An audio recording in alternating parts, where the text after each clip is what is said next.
Hi students, welcome to my class. In this class we are going to study about accounting equation. See, an accounting equation is clearly specified on the right side of the board. First of all, we are going to discuss about accounting equation meaning. Okay. See, it is based on the dual aspect of accounting, that is, dual concept says that every debit there is an equal and corresponding credit. What does it mean? Accounting equation is completely based on the dual concept of accounting. Then the dual concept clearly says that for each and every debit there is an equal and corresponding credit. Okay. That is, the assets of a business are always equal to equities. Assets of the business organization, it is equal to its equities. There are two kinds of equities, owners equities and creditors equity. Okay. So, accounting equation express the relation between assets and equities. നമ്മൾ പറയുന്ന accounting equation നമുക്ക് specify തന്നിരിക്കുന്ന എന്താണ്? It shows the relation between the assets and equities. Assets ഉം equities തമ്മിലുള്ള relation ആണ് accounting equation വഴി നമുക്ക് മനസ്സിലാകുന്നത്. Then see, what is our accounting equation? Accounting equation, see, asset equal to equities. Assets എന്ന് പറയുന്നത് equitiesന് തുല്യമാണ്. Then asset equal to, asset means what? The assets, fixed asset, tangible asset, intangible asset. Okay. The assets equal to equities. There are two kinds of equities, owner's equity and creditor's equity. See, owner's equity means it is the capital. It is the capital contributed by the shareholders or investors. Clear? Owner's equity. That is the investment made by them. Then what does creditor's equity? Creditor's equity means the external liabilities. If the capital is not enough to run the business, then the investors or the businessman, they borrow some money from outsiders. That is creditor's equity. Okay. For example, bank loan. It is an external liability. So, assets always equal to owner's equity plus creditor's equity. That is, asset equal to capital plus liabilities. Owner's equity is capital, creditor's equity is liabilities. Okay. Then, this is our accounting equation. What is accounting equation? Accounting equation is assets equal to capital plus liability. Assets എന്ന് പറയുന്നത് capital plus liability ക്ക് തുല്യമാണ് asset. Then, by using this equation, we can find the capital and liabilities. ഈ ഒരു equation ഉപയോഗിച്ചുകൊണ്ട് നമുക്ക് ക്യാപിറ്റലും ലയബിലിറ്റീസും കണ്ടുപിടിക്കാൻ പറ്റുന്നതാണ്. എന്താ ക്യാപിറ്റൽ എന്ന് പറയുന്നത്? Capital equal to assets minus liability. Asset എന്ന് പറഞ്ഞാൽ ക്യാപിറ്റൽ പ്ലസ് ലയബിലിറ്റി ആണ്. അതുപോലെ തന്നെയാണ് ക്യാപിറ്റൽ എന്ന് പറയുന്നത് assets minus liabilities. Then liability equal to assets minus capital. Liability എന്ന് പറയുന്നത് അസറ്റ്സ് മൈനസ് ക്യാപിറ്റൽ ആണ്. So these are our accounting equation. Asset equal to capital plus liability, capital equal to assets minus liability, liability is equal to assets minus capital. Clear? Next topic, it is rules of debit and credit. നമ്മള് കഴിഞ്ഞ ക്ലാസ്സിൽ പഠിച്ചതാണ്. For every transaction there are two aspects, debit aspect and credit aspect. So what are the rules related to debit and credit?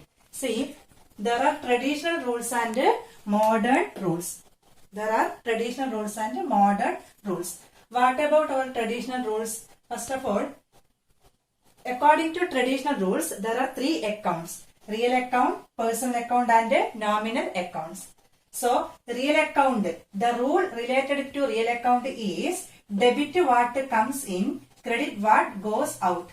Real account ne sambandhikkunna rule aanu debit what comes in.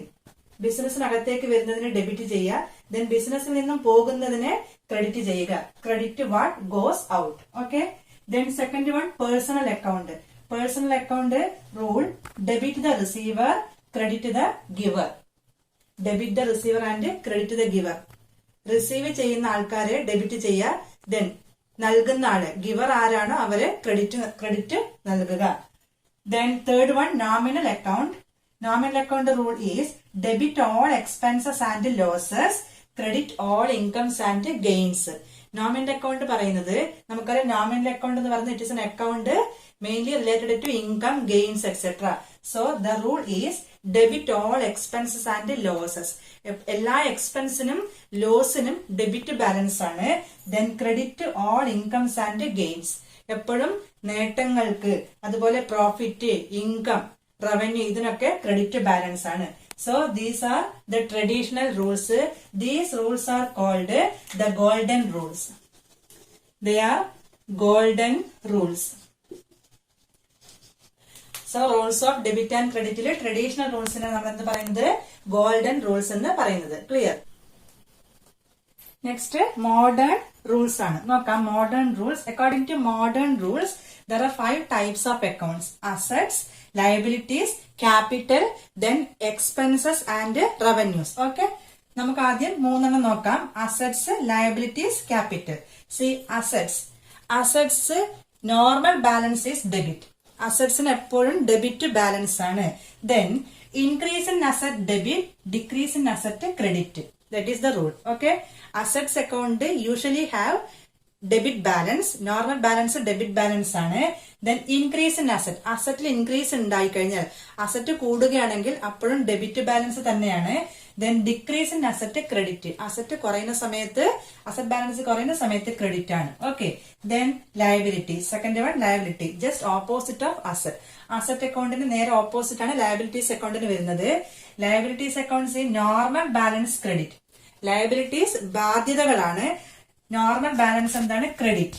then increase in liabilities credit, decrease in liability debit. Asset അക്കൗണ്ടിന് നേരെ opposite ആയിട്ടാണ് പറയുന്നത്. Liability കൂടുകയാണെങ്കിൽ credit, കാരണം normal balance എന്ത് തന്നെയാണ്? Credit തന്നെയാണ്. then decrease in liability കുറയാണെങ്കിൽ എന്താണ്? ഡെബിറ്റ്.